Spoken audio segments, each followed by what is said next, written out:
सहाफ़ियों के एक वफद के साथ मुलाकात के बाद तेलंगाना के director general of police doctor Jitendra ने जुमेरात को यकीन दिलाया कि उस्मानिया यूनिवर्सिटी में जी तेलुगु के रिपोर्टर श्रीचरण पर हमला करने वाले सीआई राजेंद्र और दीगर ओहदेदारों के खिलाफ कार्रवाई की जाएगी।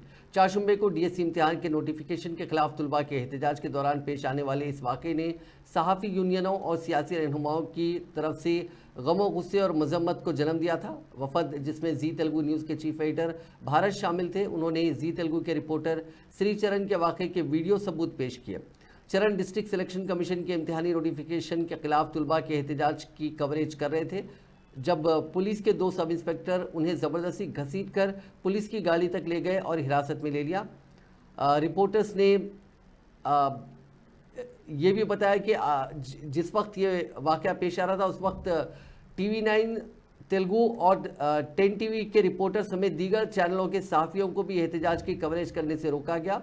कई सहाफ़ियों को उनके फ़ोन से उस एहतजाज के मवाद को डिलीट करने पर जोर दिया गया।